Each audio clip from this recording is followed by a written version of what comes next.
Welcome to Basic Brewing Radio for Thursday, August 22nd, 2024. I'm James Spencer. Here at Basic Brewing Radio, we're all about home brewing. This week, Adam Ross of Twin Span Brewing, homebrewer Scott Housel, and I taste Steve Wilkes' Black Braggot that came from Steve's Mash Your Luck Challenge.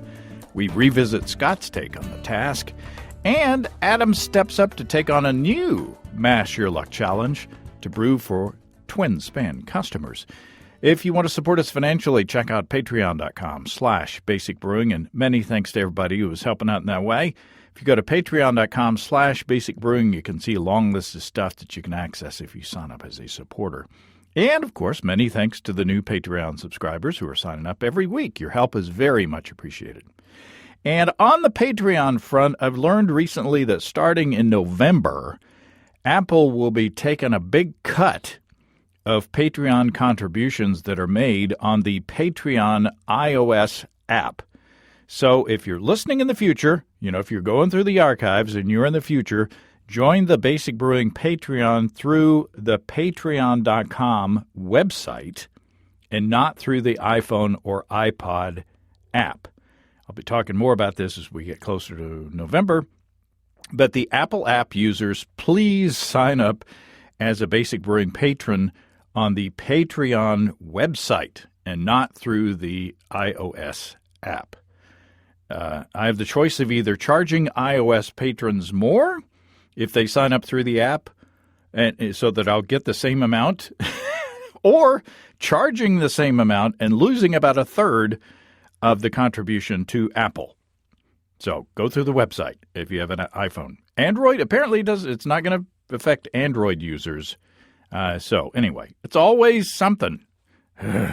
Steve and I are very close to getting together to shoot video. We've both had a lot going on lately, but the good news is that we'll be able to shoot several episodes at the same time. So get ready to see us wear the same clothes for a couple of months on the video side. I'm taking off next week from posting this show. I've got family coming in from out of town, and we're going to get to spend some time with them. So we'll talk to you again after this episode in September. This year is going on very, very quickly. Monday, August 26th, this upcoming Monday, is the last day to order the seasonal yeast from our friends and sponsors at Imperial Yeast. A37 Pog is great at working in the summertime heat, so ask your local homebrew store to order you some before it's gone until, I guess, next year. I brewed my double IPA with Pog. It turned out delicious, as you've heard on this show. And I brewed a honey IPA on the porch that has a lot of Centennial also added, but it's added at a different point in the brewing process from the double IPA.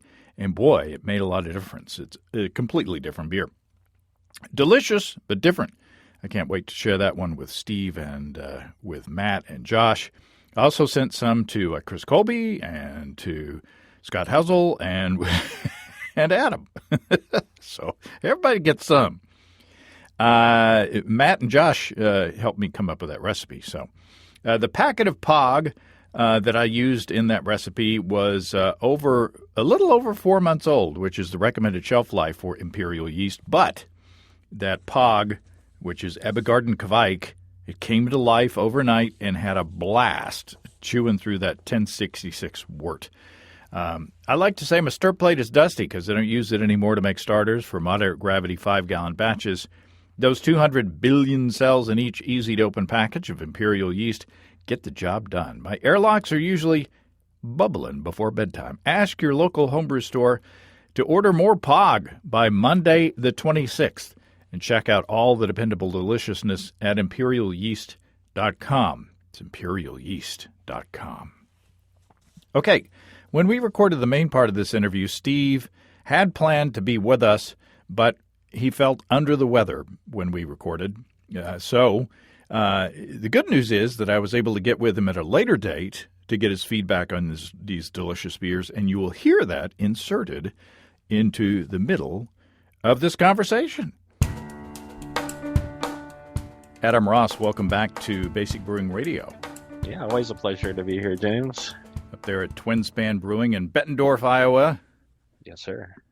And Scott Housel somewhere down in Florida. Hello, James and Adam. Welcome, guys. Steve Wilkes was going to be with us. We're going to taste his beer, but he's a bit under the weather, and he sends his apologies. But he does have your beers, Scott, and I'll see if I can get his tasting notes in the next few days. Maybe he can do a tasting and record his thoughts because I know he's anxious to taste the beer.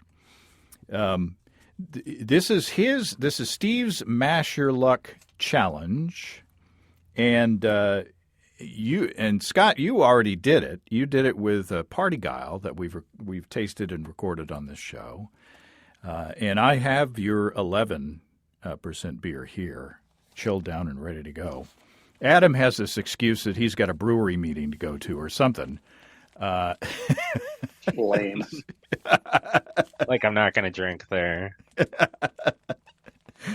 So the challenge, the numbers that Steve got were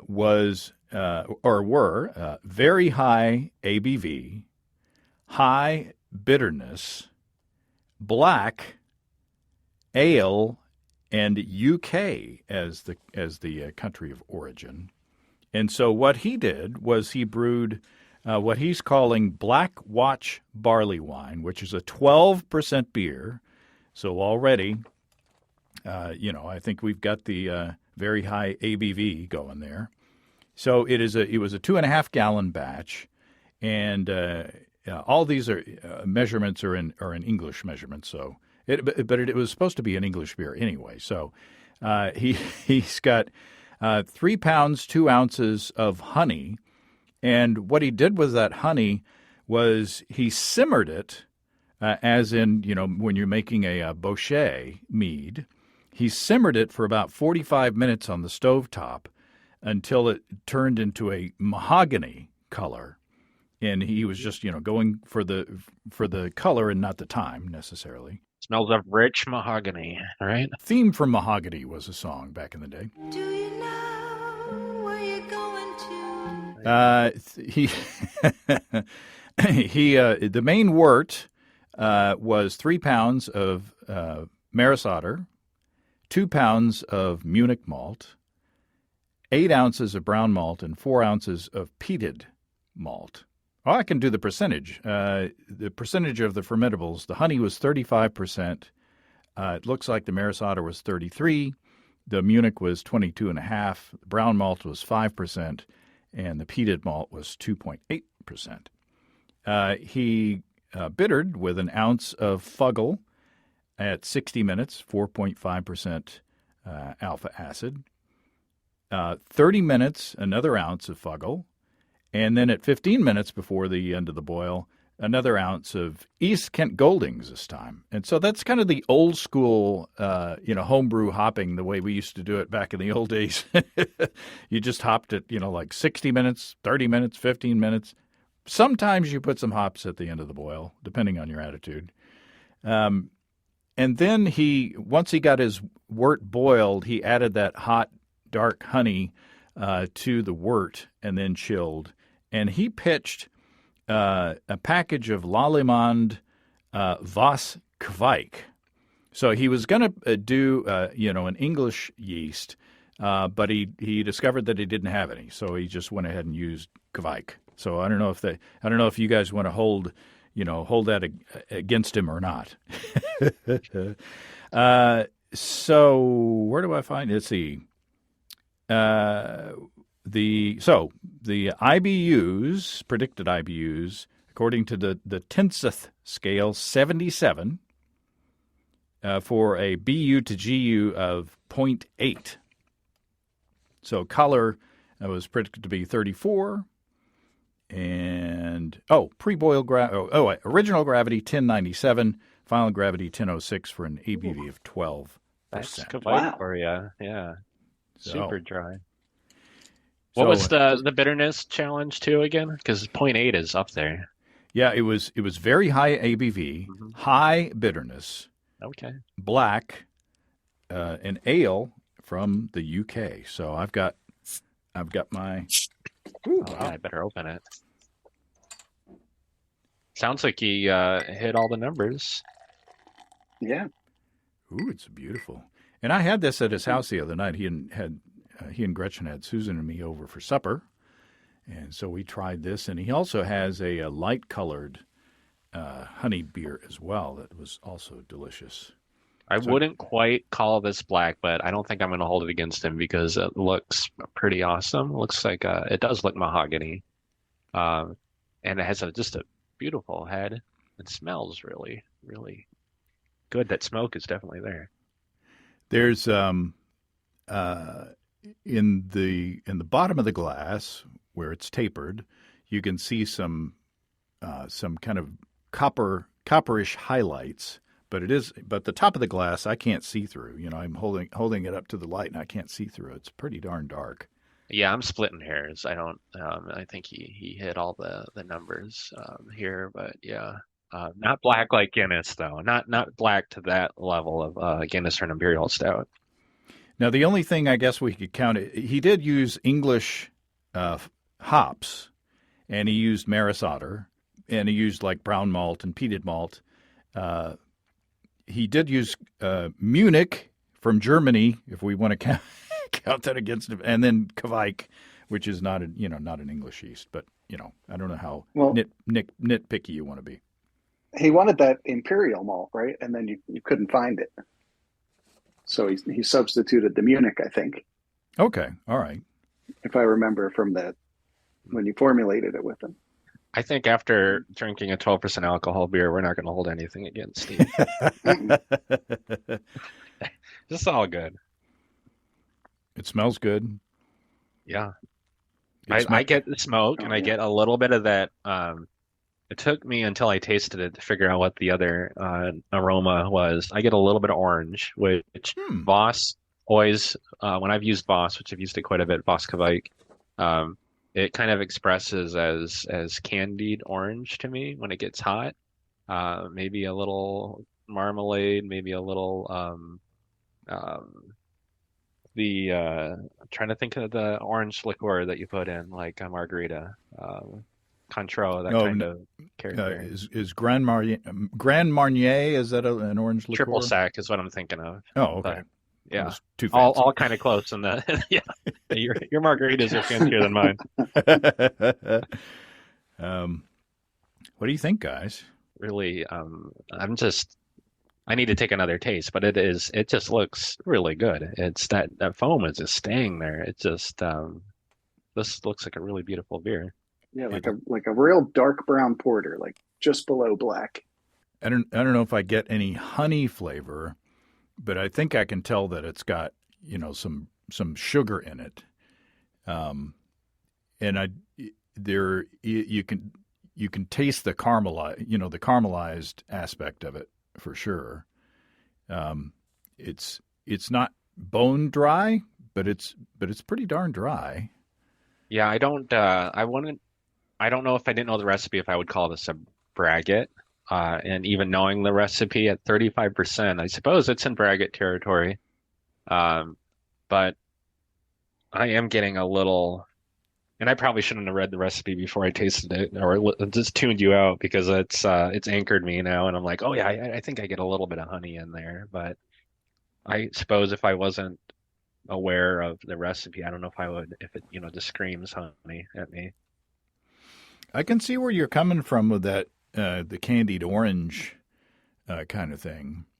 It's not super fruity, but just on the end of the taste, there's that little bit of there's just a little something there. I think it's good. I don't. It doesn't detract at all. Certainly. Right. Do we know how hot his ferment got? No, I think it's just room temperature. This wasn't a porch steamer. Oh, it says fermentation profile. No, it says 68 degrees Fahrenheit. So that's surprising. I'm getting any orange from Voss then. I'm not getting 12% out of it. It drinks a little easier, but I would believe 8 to 10%. But I'm with you. There's none of that warmness in the chest from this. It's but I'm sure if we extended this interview long enough, we would be able to tell. There will be tongue twisters at the. All right. Yeah, no, it's not hot at all. It's not Housel. It's very, very cleanly fermented. I was expecting it to be a lot more chewy than this, just, knowing what the beer was like. But this is extremely drinkable. Yes. And a little dangerous. Very. This reminds me of I've only had 2 vintages of this, but the Sam Adams Utopias. Oh, huh. Like I'm getting this, and it's probably from the honey, the Bouchade honey. I'm getting this kind of, I don't want to say oxidized, but if you've ever had like a beer that's heavy and caramel that sat around for a long time and got a little bit of that, yeah, I suppose oxidation. I mean, I think the orange from the Kveik is playing with the caramel and making me think of this kind of like an aged barley wine, and the smoke is probably a part of that too. I don't know, were the Utopias different every year, or I feel like the 2 years I had they were different recipes. I'm not sure. I bought a bottle one time many years ago. To me, I remember Utopias as being a lot more syrupy than this. Oh, yeah. But they were like 30% alcohol too, right? Not 12. This is more just like that flavor. It's like that's what this aroma and flavor made me think of. Certainly not in the body. Utopia's light. Yes. Well, I thought you were going to say Samuel Smith when you said Sam, because I'm getting like reminds me of like I don't know, like a classic British like brown ale or porter in a way. I could see that. And by the time we get those over here, at least in Iowa, they're at least a year old. So it does express a little bit of that orangey candy character that I think you can get off aging and oxidation. But I like it. I mean, here, this is not me saying anything against the beer. This absolutely works here, and I'm really enjoying it. Yeah. Oh, yeah. Yeah, it's very well crafted. As as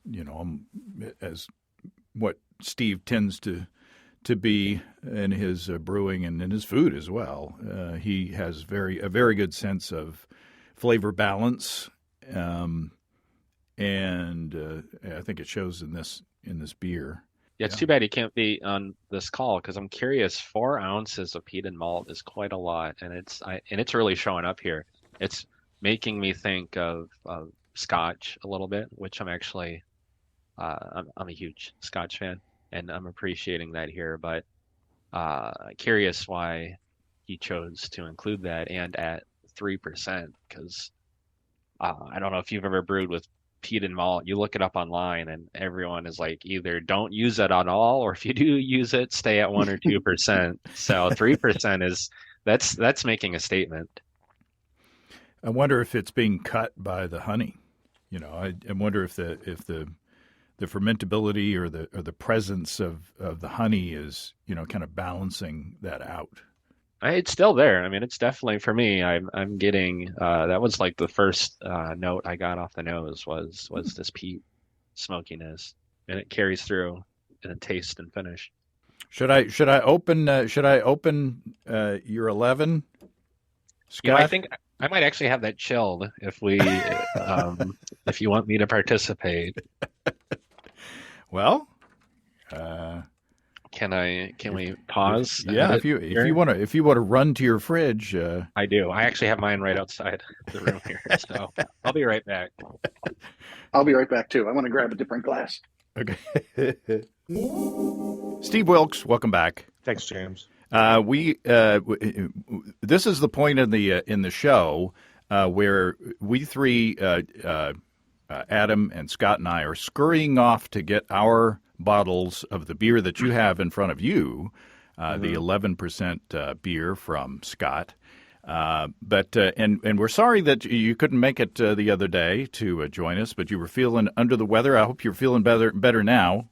Well, I've got an 11% beer and a 12% beer in front of me, so it won't take long You be, before I feel better.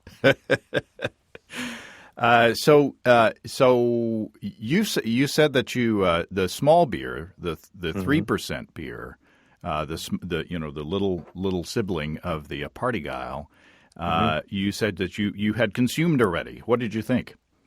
That's one of the most unique and both quaffable, meaning kind of familiar, and easy to drink, but also had some really challenging new flavor to me. It had a sharpness that I really appreciated, but it wasn't it wasn't like somebody just tried to throw some more hops in them, dude. It was a really crisp presentation of those ingredients that I really appreciated a lot. It had all the characteristics of its bigger, sibling, and yet in its own universe, it seemed to be really well balanced with itself. I just recall that the crispness, the sharpness of the flavor really impressed me a lot. I said, and I believe it, that I think it's my favorite of any of the small beers from a Party Guile that I've ever had. I mean, it seems like to me, we've done Party Guiles together, and it's always seems like the small beer is kind of like, yeah, it's all right, and we're mostly interested in the big beer. Scott's small beer was really, really good, and it's hard to believe it was 3%. Because it was so satisfying and so delicious and just really well done. Yeah, there wasn't anything out of place on that beer at all, I thought. And, I mean, I thought, I'll give this a try. I can't remember when I popped it open, but I was just like, I guess I missed that show kind of, moment. And drank it. And I was kind of blown away by it. Because it was just so... I just wasn't expecting that. I was kind of like you. I was like, okay, this will be the little beer, and it'll be interesting, and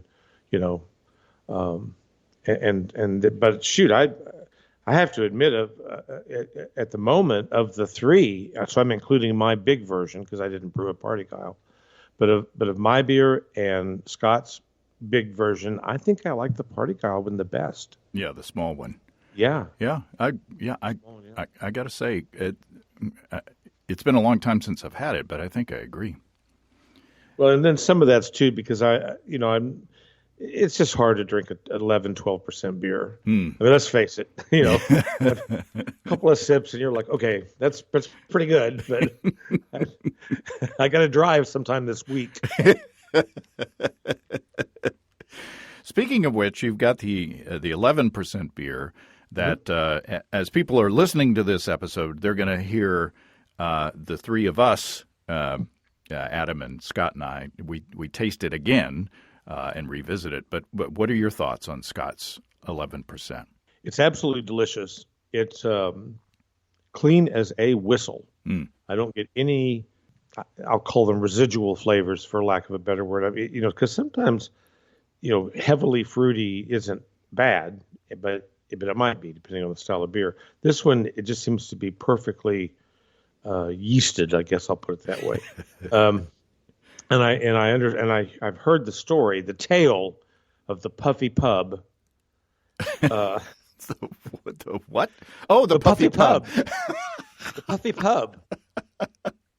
It went straight to DVD. I'm sorry. I didn't get to see it. Meaning the puffy yeast. Puffy yeast, yes. But at any rate, so it didn't have it. I don't taste anything odd there, of course, and otherwise it just tastes. Frankly, it tastes like a really, really big, really good Russian Imperial Stout.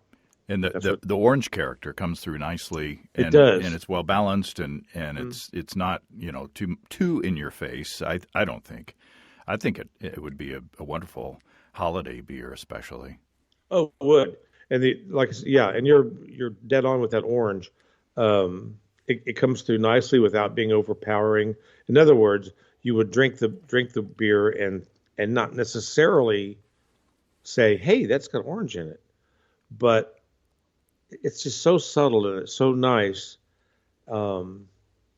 Yeah, it was a really good application of that flavor. And then I also really enjoyed how crisp, again, it's very roasty and that kind of like Guinness extra, extra, extra export, you know, you know.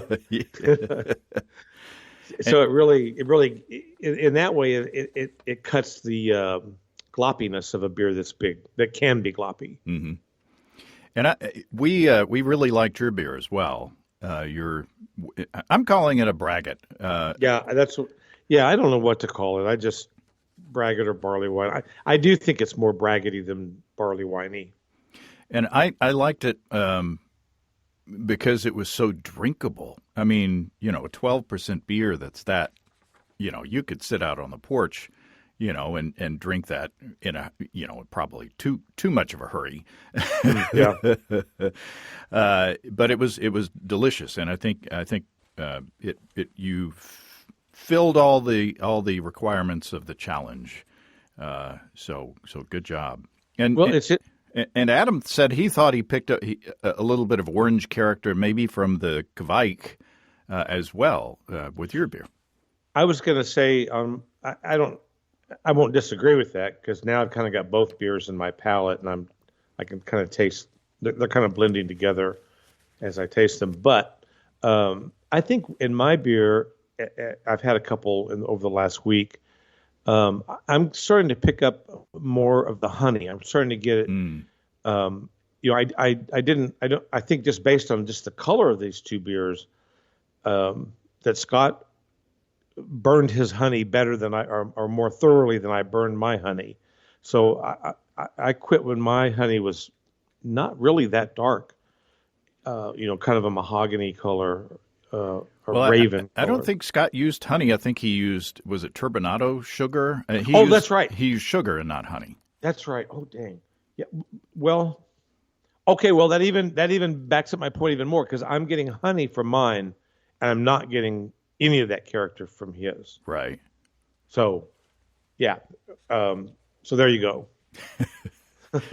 But they're I think all three beers, that came out of this little masher look thing were really well done and delicious.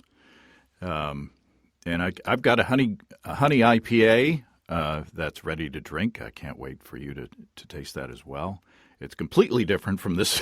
It's very light in color, and it's on the exact opposite of the spectrum.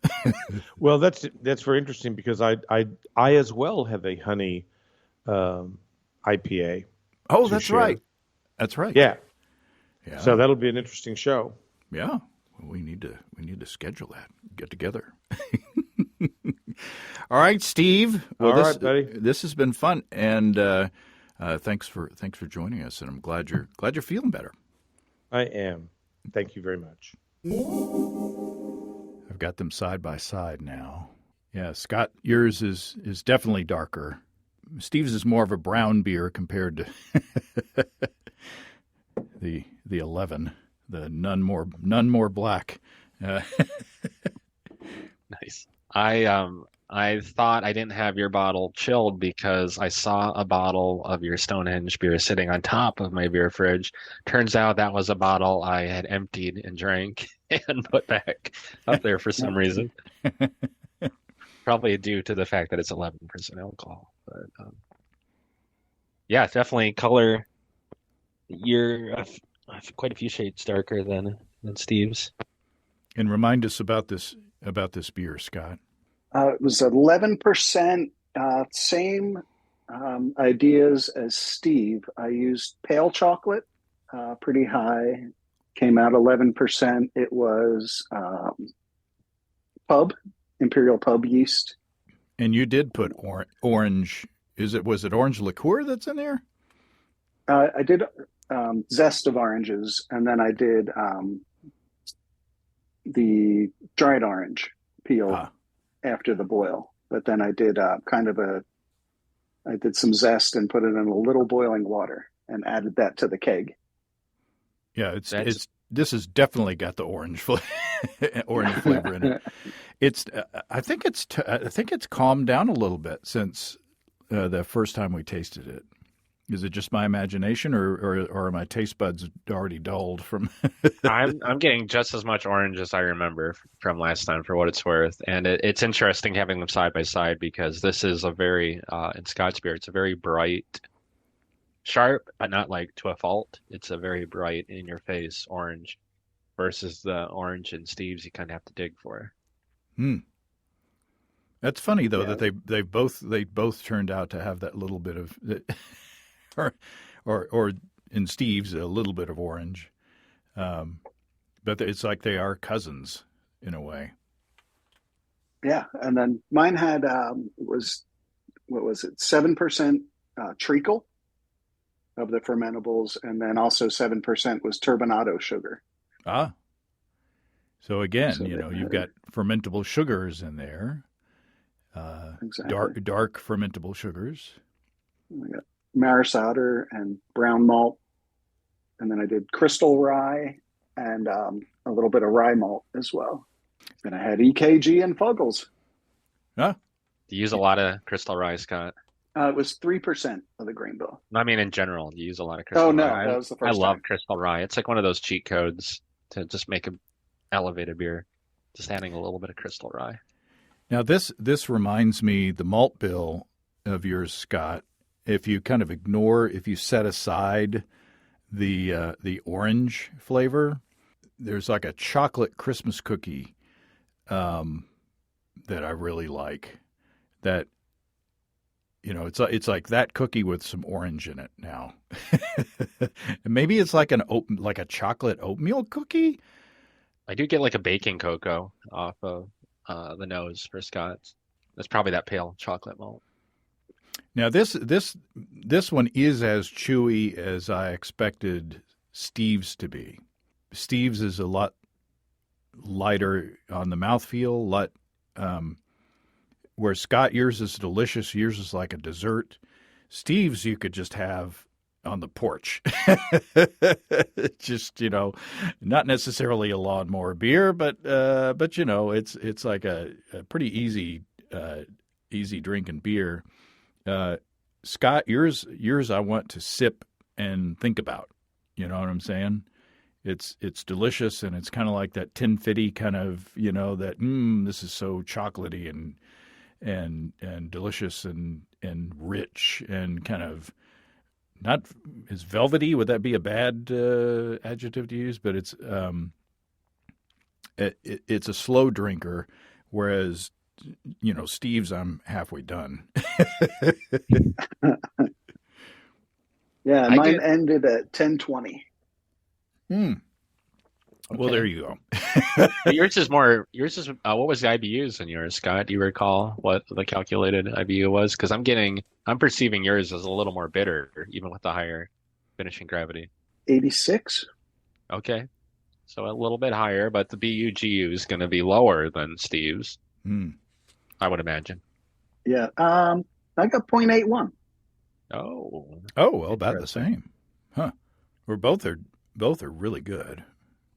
is it just me, or are you both perceiving Scott's as a little more bitter, I think so. Time for another sip.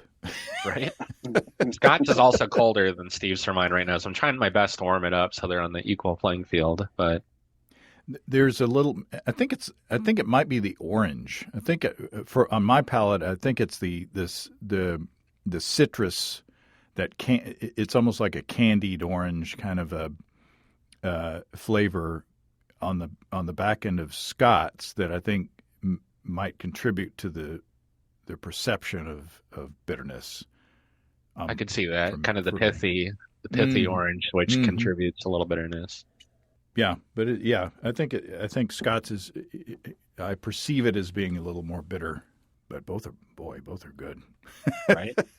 It is interesting that I'm getting a kick out of the interplay or the comparison of chocolate and orange in both of these, because Scott's is baking cocoa and orange zest all day long, and Steve's is, I don't even know, chocolate's really making a huge appearance. It's almost more of just like a really nice Scotch or a brandy. It's very both are very sophisticated. They're not ham-handed at all. No. Very well done. Very well balanced. I'd pay $1 for either one, right? Meditivism. Yeah, that's right. $2 even. What is it? RoboCop for that That was RoboCop. Yeah. I'd buy that for $1. Wow. Yeah. Middle of the afternoon, drinking a 12 and 11% alcohol. Yeah, why not? So Adam, that leaves us with another task. I said that I would step up. Hello, I would step up if need be, but you said that you're potentially ready to do another commercial.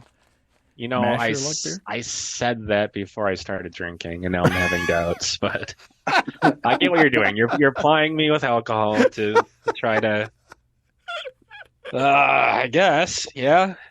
I mean, as long as you're okay waiting a little bit, because we're kind of winding down on our busy season. But I could totally see brewing a random beer here in maybe a month to 6 weeks or so.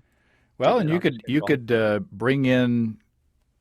I've forgotten his name already. From last time we were together, Austin. Thank you. Oh, sorry, Austin. Yeah, absolutely. And I don't think this came up in our last discussion, but Austin's a little bit of the yin to my yang or yang to yin, because I am an old curmudgeonly, like, by the books brewer a lot of days, and Austin will come in with a pack of double stuffed Oreos and be like, "Hey, where can we put this in a beer?" So sometimes we work well together. We need a balance of both of those things. And so, yeah, if the fates turn up a really weird beer, I'm absolutely going to be like, Austin, James said you needed to come up with a recipe here, so here you go. All right. Well, okay. So I did. You haven't heard it yet because I haven't launched it yet, or I haven't posted it yet. But I got together with Sean Terrell of 2 Mile Brewing Company up in Leadville, Colorado. He did a Mash Your Luck. He opted, since he's a small scale, commercial brewery, he opted to, on the ABV category, cut out the very low. And I think he might have opted to cut out the very high as well, because he's 2 miles above sea level. So, wow. and he's brewing a commercial batch as well. So I'll give you that option. We've got 1 to 5. We've got from ABV very low to very high. Do you want to trim those down since you're a commercial operation? Hell no. Give me all the options. Speaking of which, this made me think of that. Has Matt Giovannici done Mash Your Luck yet? No. I'm calling him out. Oh. Yeah. WWE style. I'm calling him out because he needs to do it. Because I've since we didn't record anything, but we had a bit of a crossover episode because I went and visited him. That's right. You guys together. You guys have you've gone rogue. And you had a meetup. You had a physical in-person meetup. And you've actually been to the brewing palace of Matt Giovannici's house. James, it was incredible. The brew cabin, I was there. I had 3 of his beers after having quite a few beers at Prost Brewing, where he and I were hanging out. I went over and tried his beers, and they were all really good, like better than anything I made when I was home brewing. So if you offered or suggested that he should do this and he said no, this is where I'm calling him out. And he needs to. I haven't because like he and Josh and Chris Colby have been on the recipe development track. And you guys have been on the Mash Your Luck track, but maybe it's time. Maybe it's time to to give him the opportunity. I think I saw an empty fermenter when I was in the brew cabin. So, I don't know. I'm sure he's up for it. He's a hell of a brewer for sure. Yeah. Everything that he has sent down here is, of course, it's canned and with a professional looking label on it. And every now and then there's something with a Sharpie scribbled on it. But he is a consummate brewer. As is like Scott, he's a consummate home brewer. I'm showing up on Scott's front step next.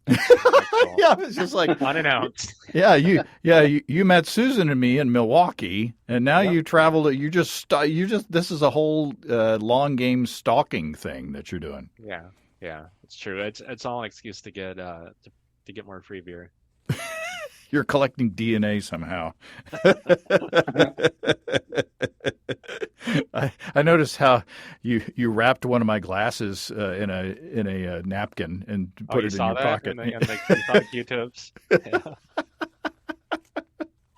I don't think Matt noticed, but he was distracted with other things. Yes, gotta hope you have a Ring camera or some kind of security system. I do. I'll be like, how did the Ring get into my Zoom meeting? That looks like Adam Ross. I bring beer too when I show up. So yes, there is that. Deal. Matt got some beers. James and Susan got some beers. So it's quid pro quo. Yeah, well, I'm all for that. All right, so ABV. Let me find the button. You guys won't be able to hear it because we're on Zoom. And I discovered the other day, sadly, with Sean, that now Skype is cutting out my fun sound effects as well. So, boo. Okay, so here we go. We are spinning for ABV. Oh, well. You got off fairly easy. Low, or maybe it's not. Low ABV. Not very low, right? There was a very low. No. There's one below that. Okay. Low ABV. So how do you feel about that? That may be more of a challenge than a high ABV? Just in terms of sales, but low is like 3 to 5 or something. It's up to you. I would go with 3 to 5. Sounds good to me. I can sell 3 to 5. So yeah, we're good. Let's keep rolling. Okay, the next category is 1 to 5 on bitterness. Low to mid, balanced, high, and very high. So, all right, big money. Here we go. No whammies. Oh. Uh-oh. Ha ha. Very high bitterness. Okay. So, I mean, the beers that we're tasting now were classified as very high bitterness, right? So, or high bitterness, not very high bitterness, high bitterness. Right. So, I would say the floor is 0.8 for the BUGU on high bitterness. All right. So, color, we have 1 to 5 from pale, gold, amber, brown, and black. All right. I need a third hand. Okay, here we go. Oh, interesting. Pale, number 1. Okay. So low ABV, very high bitter, and very pale. So yeah. So under type, initially your specification was just lager and ale. I have since added sour on some of these rolls. Do you want to? Yeah, let's add it. I actually I added Brettanomyces intentionally to a small batch beer recently. So all pretenses are gone. We can do sour beers. The brew house has been contaminated. Intentionally. And I have very good cleaning regimen, so I'm confident when I did it. Took me 5 years to add Brett to a beer. I was like, now's the time. Let's do it. So yeah, it's on the table. Sour's on the table. Okay, here we go.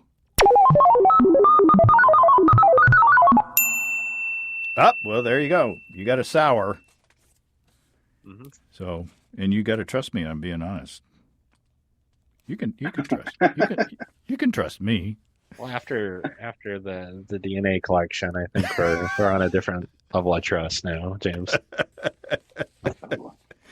Okay, the original origin thing was U.S., Germany, and the U.K. I've since added Belgium and Australasia to widen it out. Are you okay with those additions? Explain Australasia. Australia/New Zealand. Okay. So Yeah, I'm comfortable with that. okay, so we're up. I mean, I can't buy barley from there though, right? Is there a No, supplier but that'll but tell? it's more for the hops. Yeah. Okay. It's more about the hops. Okay, here we go. Oh, well, U.S. Okay. So we have a low ABV, very high bitterness, pale U.S. sour. Oh my. Is that everything? I should know. I mean, you and I came up with the rules, but is that everything? Yes. Yeah, that's all. I mean, that doesn't cover adjuncts and things. Scott, when he did it, he got all fancy with his, with the added rules of some adjuncts and things. Which if you want to do that, you can do that as well. But you do have I get a joker. Yeah. You do have a joker. You want to guess which one I'm going to do the joker on? I think you're going to do the bitterness. You are correct, sir. Go. I'm on very high. You're already very high. Right? Well, you could get it again. Okay. We're re-rolling the bitterness. Oh. What? Balanced. Yes. I know what I'm going to brew. I've had this one in my back pocket. I'm going to brew a Weiss beer. Oh. Not what you're thinking, but I mentioned it once briefly on one of the first episodes I did with you, James. And I've been recently digging into old newspaper archives and doing a lot of historical research because I have a seminar session at one of the local museums here in town where I'm going to talk about brewing to the public. And I've been looking for an excuse to brew what was colloquially known as a Weissbier, spelled differently than the German Weissbier. And it was a style that has died off, and it was basically low alcohol with bitterness wasn't too much. They didn't really call it out.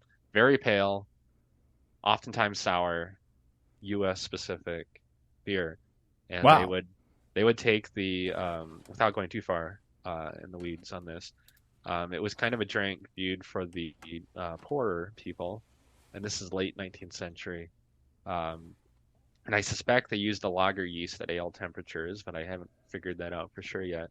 But they would take like the cheaper runnings, maybe the second or third runnings of a better beer, and then they would ferment it very quickly, and they would bottle it before fermentation was even complete. And they wouldn't always do the best job with cleanliness, so a lot of times it got a little sour. It's almost like bastardized Berliner Weiss. Oh, wow. And even there's a book on brewing. You can look it up on Google Books from 1900, and they said of this style, they're like the less said about this style, the better. Like they wanted it to die. They wanted people to not remember this style. And I know they brewed it here in town, here in Davenport and Bettendorf. So I really want to brew that. So yes, I couldn't be happier with the results. Wow. Wow. Well, it's great because every time I get one, as soon as I talk to Adam, he says, look back to early 19th century porters from England. Yeah. And refers me to traditional beers. I must have been a heavy drinker in England in a past life. So, Wow. Well, that sounds fun. It sounds like you were already going to brew it, sort of. sort of, yeah. Yeah, I was looking for an excuse because that whole, like, the less said about the style, the better thing has me a little nervous commercially in terms of, like, can I spin this into something that people actually want to drink? And I don't know if I can. My smallest batch size is like a barrel, 31 gallons. So I've had some very eclectic beers that took a little while to sell, even at a barrel. So if I made something that wasn't just, yeah, no, this will be good. This will be good. I'm excited. No, and just because it's quote unquote sour doesn't mean that it has to be sour. It can be a bit tart. Yeah. I use Sourvisier regularly. Maybe I could use Philly, like Scott has used now too. Just get a little bit into the mix, so it doesn't have to get down to like the low threes or anything. It doesn't have to strip the enamel off your teeth, but it can be tart. It can be lactic. And this is something that, you referred to Berliner Weiss, you could put this on tap and have different syrups, as we say, or syrups if you're in another part of the country. Oh, I'm not that fancy, James. We're not gonna have any syrups here. We're gonna, if I could bottle this before fermentation's over on like day 5, for historical accuracy, I would, but logistically, that's not gonna happen. So. But you could have some little syrups at the bar at the serving point, especially if you get into the holiday season. You can be a little fancy with the beer. That's an Austin thing, and he's not here, so I'll have to push that off on him. Oh, well, excellent. I I was afraid that we were going to be stuck in like a pale ale kind of a theme with these rolls. But this is really an interesting beer, and I think that you already had it in your back pocket is really fun. Although I have a feeling you have a few beers in your back pocket that, if we rolled random rolls, you would come up with. It's a Costanza wallet of recipes. A dad wallet. Yeah, it'd be interesting. I'm still trying to figure out exactly what barley we were using 130 years ago here in town. I just recently discovered rice was actually really common. So, there might be a little rice in here. There might be probably quite a bit of 6-row. We'll see. Oh, fun. And Scott, you bring us up to speed on you're brewing a smoky beer and a wine beer that we talked about recently, and the smoky beer is already almost done. It sounds like. Yeah, it's close.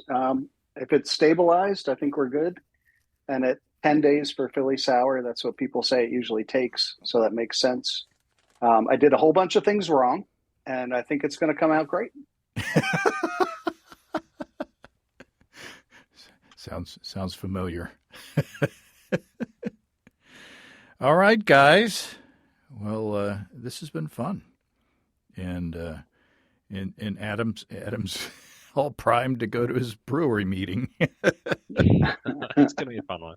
I think I'm taking what's left of your beer, Scott, because Steve's got all drank, and I think I want to share with Austin your delicious 11%er here. Well, say hey to everybody, and good luck on formulating this beer. It's good. It's good that it's gotten back to you, the originator. There you go. All right. Thanks, guys. Thanks, James. Many thanks to Adam, Scott, and Steve. I really like the sound of that beer that Adam is planning. And if you're in the Twin Span area, in the Bettendorf, Iowa area, be ready. I look forward to that. And I already have Scott's Lichtenheiner in the house. So Housel's in the house. So we'll be tasting that one soon, along with some other beers that he sent as well. And Adam sent some Twin Span beers. So we got a couple of shows worth of stuff in the beer fridge. If you have brewing questions, show suggestions, or just want to say howdy, write to james@basicbrewing.com or just fill out the contact form on basicbrewing.com. And please don't forget to tell us where you're from. Check out our mobile-friendly shop at basicbrewingshop.com.